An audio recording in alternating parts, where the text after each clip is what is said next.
Welcome back to TNPSC leaders mains academy.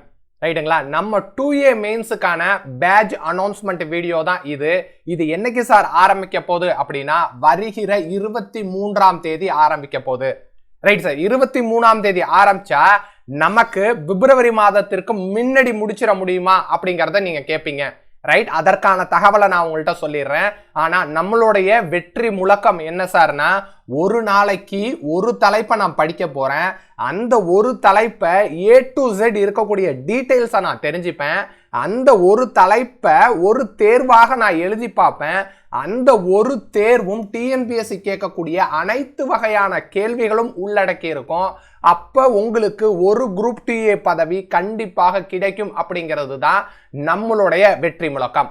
Right sir, நமக்கு நேரம் இருக்கா அப்படிங்கிறது அடுத்த கேள்வியாக இருக்கும். நமக்கு நேரம் இருக்கா அப்படிங்கிறத இதுல பாத்திரலாம். நமக்கு டெஸ்ட் 1 என்னைக்கு நடக்க போகுது அப்படின்னா 23ஆம் தேதி நடக்க போகுது. நமக்கு கடைசி டெஸ்ட் ஆன இந்த பேட்ச்ல மொத்தம் 40 டேஸ் தான் இருக்கு. அப்ப 40வது நாள் என்னைக்கு சார் நடக்கும் அப்படின்னா 31ஆம் தேதி ஜனவரி மாதத்துல நடக்கும்.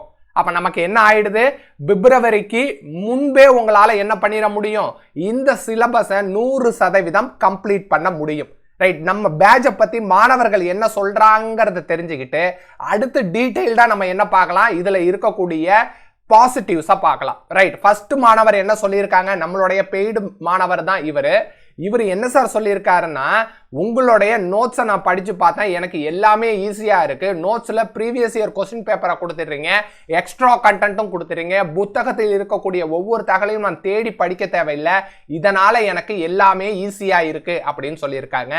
இன்னொரு மாணவர் என்ன சார் சொல்லியிருக்காங்க அப்படின்னா, நம்மளுடைய சாம்பிள் நோட்ஸ் எல்லாம் பார்த்துட்டு, நம்மளுடைய கரண்ட் அஃபேர்ஸ் நோட்ஸை பார்த்துட்டு, பாலிசி நோட்ஸ் எல்லாம் பார்த்துட்டு உங்களுடைய நோட்ஸுக்காக தான் சார் நான் வெயிட்டிங் அப்படின்னு சொல்லியிருக்காங்க. அந்த மாணவருக்கு நான் சொன்னது என்ன அப்படின்னா, சரியான கருவியை வைத்துக்கிட்டு செய்யக்கூடிய செயல்களை நீங்க ஆராய்ச்சி செஞ்சீங்க அப்படின்னா அந்த செயல்ல வெற்றி என்பது உறுதியாக கிடைக்கும்னு வள்ளுவர் சொல்லியிருக்காரு 472வது திருக்குறள்ல அப்படின்னு சொல்லியிருக்கேன். நம்ம மெட்டீரியல்ஸை ரிசீவ் பண்ண பிறகு மாணவர்கள் என்ன சார் சொல்லியிருக்காங்க அப்படின்னா, நீங்க ஒவ்வொரு நோட்ஸையுமே ஸ்டூடெண்ட்டுக்கு என்ன வேணும், தேர்வுக்கு என்ன வேணும் அப்படிங்கிற மைண்ட்ல ஏத்திக்கிட்டு தான் சார் இதை நீங்க ஸ்ட்ரக்சரே பண்ணியிருக்கீங்க. நோட்ஸை பார்க்கும் போதே எனக்கு தைரியம் வந்துருச்சு, எனக்கு ஒரு குரூப் 2A பதவி உறுதியாக இருக்கு அப்படின்னு. அந்த மாணவருக்கு நான் சொன்னது என்ன அப்படின்னா, ஏதோ ஒரு குரூப் 2A பதவின்னு நீங்க முயற்சி செய்யக்கூடாது. 60,000 ரூபாய் சம்பளம் இருக்கக்கூடிய ஒரு பதவியை டார்கெட் பண்ணுங்க. நீங்க வேலைக்கு போகும்போது அந்த 60,000 ரூபாய் சம்பளம் டிஏவெல்லாம் இன்க்ரீஸ் பண்ணி 70,000 கூட உங்களுக்கு கிடைப்பதற்கு வாய்ப்பு இருக்கு அப்படிங்கிறத சொல்லியிருக்கேன். நம்ம மாணவர்கள் என்ன சொன்னாங்க அப்படிங்கிற டீடைல்ஸை பார்த்துட்டோம். அடுத்து நம்மளுடைய டெஸ்ட் பேட்ச்ல என்ன சார் நடக்கும் அப்படிங்கிறத பார்த்தலாம். மொத்தம் 42 நாட்கள் உங்களுக்கு நீங்க பயிற்சி செய்யணும். ஏன்னா 41 நாள் நம்ம பிளான்ல இருக்கு. பிப்ரவரி 2ஆம் தேதி உங்களுக்கு தமிழ் தகுதி தேர்வு. அப்ப நடுவுலையே நீங்க என்ன பண்ணிடலாம், தமிழ் தகுதி தேர்வுல 40 மார்க் எடுப்பது மிக மிக எளிது. அதரும் எப்படின்னு நான் இந்த வீடியோல சொல்லிடுறேன், அதையும் நீங்க பார்த்துக்கலாம். 24 நாட்கள்ல நம்மளுடைய பிளான் என்ன சார் அப்படின்னா, நம்ம ரீசனிங்கை ஃபுல்லும் படிச்சு முடிச்சிருவோம், கிராமரை ஃபுல்லும் படிச்சு முடிச்சிருவோம், ஜிகேல எந்தெந்த தலைப்பெல்லாம் மறுபடி வருதோ, எந்தெந்த தலைப்பெல்லாம் தேர்வுக்கு மிக முக்கியமோ அது அனைத்தையுமே நான் என்ன பண்ணிடுவேன், 24 நாட்கள்ல உங்களுக்கு முடிச்சு கொடுத்துருவேன். இதுல உங்களுக்கு வீடியோ கிளாஸஸும் இருக்கும், மெட்டீரியல்ஸும் இருக்கும், டெஸ்ட் பேட்சும் இருக்கும். அப்ப 24 நாள்ல நமக்கு என்ன சார் டார்கெட் அப்படின்னா 160 கேள்விகளை சரியாக பதில் சொல்வதுதான் நம்மளுடைய டார்கெட். அப்ப ரீசனிங்கும் கிராமரையும் எடுத்துக்கிட்டா 100 கேள்விகள் அதுல இருக்கு. அப்ப அதுல 90 கேள்வியை நம்ம எப்படி பதில் சொல்வது அப்படிங்கிறத பார்த்தலாம். மீதம் இருக்கக்கூடிய 70 கேள்விகள்ல ஜிகேல தான் நம்ம கவர் பண்ண போறோம்.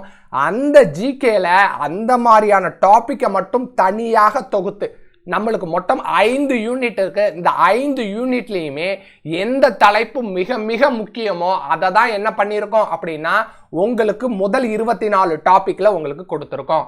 அப்ப நீங்க என்ன செய்ய போறீங்க, ஒரு நாளைக்கு ஒரு தலைப்பை தான் படிக்க போறீங்க. அந்த ஒரு தலைப்புல உங்களுக்கு A to Z டீடைல்ஸ் தெரிஞ்சிரும். அந்த A to Z டீடைல்ஸை வச்சுக்கிட்டு உங்களால டிஎன்பிஎஸ்சி என்ன கேள்வி கேட்டாலும், எளிமையான கேள்வி கேட்டாலும் சரி, கடினமான கேள்விகளை கேட்டாலும் சரி, இல்ல மாணவர்களால பதிலே சொல்ல முடியாத கேள்விகளை கேட்டாலும் சரி, உங்களால பதில் சொல்ல முடியும் அப்படிங்கிற ஒரு நம்பிக்கையை விதைக்கிறது தான் நம்மளுடைய 24 நாட்களுடைய பிளான். அப்ப 160 கேள்வியை எடுத்து ஓரமா வச்சிடறோம். சரிங்க சார், மிச்சம் இருக்கக்கூடிய 40 கேள்விகளுக்கு என்ன சார் செய்யறது அப்படின்னா, அது ஒன்னு கரண்ட் அஃபேர்ஸ்ல இருந்து வரலாம், இல்ல கவர்மெண்ட் சட்டசபையில தாக்கல் பண்ண இல்ல சப்மிட் பண்ண தகவல்ல இருந்து வரலாம். அப்ப நம்ம மாணவர்களுக்கு நான் என்ன சொல்ல போறேன், இந்த CA கரண்ட் அஃபேர்ஸ் மெயின் தேர்வுக்கு தேவையான பாடங்கள் வாரியாக தனியாக தொகுக்கப்பட்ட தகவல்களை நான் உங்களுக்கு 5th வீக்ல இருந்து அப்டேட் பண்ண ஆரம்பிச்சிருவேன். நமக்கு ஜனவரி 2024 இருந்து 2025 ஜனவரி வரைக்கும் படித்தாலே போதும். ரைட்டா? அப்ப 13 மாதங்களுக்கான தேர்ந்தெடுக்கப்பட்ட தலைப்புகளை நான் உங்களுக்கு CA கரண்ட் அஃபேர்ஸ் மெயின்ஸ் பெர்ஸ்பெக்டிவ்ல உங்களுக்கு கொடுத்துருவேன். அடுத்து பாலிசி நோட்ஸ், நம்ம லீடர்ஸ், நம்மளுடைய டிபார்ட்மெண்ட், கவர்மெண்ட் அலுவலகங்கள் இது எல்லாமே சட்டசபையில ஒரு நோட்ஸ் மாதிரி சப்மிட் பண்ணுவாங்க. அந்த நோட்ஸ்ல இருந்து கேள்விகள் டிஎன்பிஎஸ்சி கேட்கிறாங்க, அதை உங்களுக்கு தனியாக தொகுத்து கொடுத்துருவோம். ரைட்டா? இது இரண்டையுமே வேற எந்த அகாடமியும் செய்யல அப்படிங்கிறது கூடுதல் சிறப்பு. அடுத்து சார், நமக்கு என்னதான் டெக்ஸ்ட் பிராக்டிஸ் பண்ணியிருந்தாலும் நம்ம ப்ரீவியஸ் இயர் கொஸ்டின் பேப்பர்ல இருந்து என்னென்ன தகவல்கள் வந்திருக்குன்னு நமக்கு தெரிஞ்சுக்கிட்டா, அப்ப ஜிகேவை நான் எப்படி ரிவைஸ் பண்ணணும்னு எனக்கு தெரிஞ்சிடும், கிராமரை நான் எப்படி ரிவைஸ் பண்ணணும்னு தெரிஞ்சிடும், ரீசனிங்கை நான் எப்படி ரிவைஸ் பண்ணணும்னு தெரிஞ்சிடும். அப்ப 5th வீக்லேருந்து உங்களுக்கு என்ன பண்ணிடுவேன் அப்படின்னா, ஆல்ரெடி இருக்கக்கூடிய previous year question paper multiple choice கொஸ்டின்ல என்னென்னலாம் டிஎன்பிஎஸ்சி இந்த சிலபஸுக்கு ஒட்டி கேள்விகள் கேட்டிருக்காங்களோ அதை தொகுத்து உங்களுக்குலாம் கொடுத்துருவேன். அப்ப 160 கேள்விகள் நிச்சயமாக நம்ம பதில் சொல்ல மாதிரி 24 நாட்களில் படிச்சு முடிச்சிடறோம். மீதம் இருக்கக்கூடிய 40 கேள்விகளை அடுத்து இருக்கக்கூடிய 3 வாரத்துல படிச்சு முடிச்சிடறோம். அது இல்லாம ஒன் டைம் ரிவிஷன் மாதிரி படிச்சக்கூடிய ஜிகே டாபிக்ல, ரீசனிங் டாபிக்ல, கிராமர் டாபிக்ல என்னென்னலாம் ப்ரீவியஸ் இயர் கொஸ்டின் பேப்பர் இருக்கோ டிஎன்பிஎஸ்சி கேட்டிருக்காங்களோ அதை அனைத்தையுமே தொகுத்து உங்கள்கிட்ட கொடுத்துட போறோம். அப்ப 200 கேள்விக்கு நம்ம மாணவர்களால சரியாக பதில் சொல்ல முடியும் சார். ரைட்? இப்போ பிளானை இன்னும் கொஞ்சம் டீடைல்டா பார்ப்போம். ஒவ்வொரு நாளும் நீங்க என்ன செய்ய போறீங்க அப்படிங்கறத. ரைட்? ஜிகேவை பொறுத்த வரைக்கும் ஆங்கில வழி மாணவர்கள் இருப்பீங்க, தமிழ் வழி மாணவர்கள் இருப்பீங்க. கிராமரை பொறுத்த வரைக்கும் ஆங்கில வழி மாணவர்கள் இருப்பீங்க, தமிழ் வழி மாணவர்கள் இருப்பீங்க. மேக்ஸ்லயும் என்ன பண்ணியிருக்கோம், ஒரே இதுல ஆங்கில வழிக்கான டாபிக்கையும் கொடுத்துட்டோம், தமிழ் வழி மாணவர்களுக்கான டாபிக்கையும் கொடுத்துட்டோம். ரைட்? இப்போ உங்களுக்கு என்ன தெரிஞ்சிருக்கும், ஒரு நாள் சார் டே 1 அப்படின்னு நீங்க எடுத்துக்கிட்டா நீங்க ஜிகேலேருந்து ஒரு டாபிக் படிக்கணும். ரைட்? ஜிகேலேருந்து, கிராமர்லேருந்து ஒரு டாபிக் படிக்கணும், மேக்ஸ்லேருந்து ஒரு டாபிக் படிக்கணும். ரைட்டா? இந்த தகவல்கள் எல்லாமே எப்படி சார் இருக்கும் அப்படின்னா பேலன்ஸ்டா நாங்க எடுத்துட்டு போவோம். ரைட்டா? மேக்ஸ்ல ஒரு ஈஸியான டாபிக், கிராமர்ல ஒரு ஈஸியான டாபிக், ஜிகேல எந்த டாபிக் மிக மிக முக்கியமோ அதை எடுத்துட்டு வந்து வச்சிருவோம். டே 1ல என்ன உங்களுக்கு கொடுத்துருக்கோம், பாலிட்டி அப்படிங்கறத கொடுத்துருக்கோம். இது யூனிட் 2ல இருக்கு.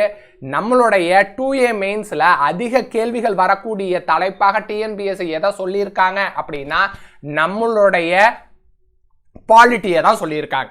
ரைட்டா? இதை ஏன் நான் உங்களுக்கு சொல்றேன்னா, நம்ம ஒவ்வொரு நாளும் தேர்வுக்கு என்ன வேண்டுமோ அதை மட்டுமே செய்கிறோம், அதை செய்தால் மட்டுமே தேர்வில் வெற்றி பெற முடியும் அப்படிங்கிறத தெரிஞ்சுக்கிங்க. அப்ப ஜிகேவை பொறுத்த வரைக்கும் நமக்கு 30 கேள்விகளுக்கு ஆன்சர் அட்டன் பண்ண போறீங்க. ரைட்டா? கிராமரை பொறுத்த வரைக்கும் 20 கேள்விகளுக்கு ஆன்சர் அட்டன் பண்ண போறீங்க. மேக்ஸ் ரீசனிங்கை பொறுத்த வரைக்கும் 20 கேள்விகளை அட்டன் பண்ண போறீங்க. நமக்கு டிஎன்பிஎஸ்சி என்ன சார் சேலஞ்சஸ் தருவாங்க, ஒன்று எளிமையான கேள்விகளா கேட்பாங்க, இரண்டாவது கொஞ்சம் படிச்ச மாதிரி இருக்கும், கொஞ்சம் படிக்காத மாதிரி இருக்கும், 50-50% இருக்கக்கூடிய கேள்விகளை கேட்பாங்க. மூன்றாவதா பதிலே சொல்ல முடியாத அளவுக்கு இருக்கக்கூடிய டிஃபிகல்ட் கேள்வியை கேட்பாங்க. அப்ப நீங்க ஒரு தலைப்புல ஒரு மெட்டீரியல்ஸை நீங்க படிச்சிடுறீங்க, வீடியோ கிளாஸை நீங்க பார்த்துடுறீங்க. அப்ப உங்களுக்கு என்ன சார் இருக்கும், A to Z டீடைல்ஸை நீங்க தெரிஞ்சு வச்சிருக்க போறீங்க. உங்களுக்கு டிஎன்பிஎஸ்சி எளிமையாக கேட்டாலும் சரி, 50-50% இருக்கக்கூடிய கேள்விகளை கேட்டாலும் சரி, இல்ல கடினமான கேள்விகளை கேட்டாலும் சரி, இந்த 30 கேள்விக்குள்ள அது அடங்கிடும். இந்த 20 கேள்விக்குள்ள அது அடங்கிடும். அப்படிங்கிறத நீங்க தெரிஞ்சுக்கிட்டீங்கன்னா டெக்ஸ்ட் பிராக்டிஸ் ஏன் ஒவ்வொரு நாளும் முக்கியம் அப்படிங்கிறது உங்களுக்கு தெரிஞ்சிடும். ரைட்டா? ஒரு நாளைக்கு ஒரு தலைப்பை எடுத்துக்க போறீங்க, அந்த ஒரு தலைப்புல வீடியோ கிளாஸ் பார்க்க போறீங்க, அந்த ஒரு தலைப்புல நோட்ஸை நீங்க படிக்க போறீங்க, அந்த நோட்ஸை படிச்சு முடிச்ச பிறகு ஒவ்வொரு தலைப்பிலையும் ஒரு தேர்வு 30 கேள்விகள் தலா 20 கேள்விகள்னு எழுத போறீங்க.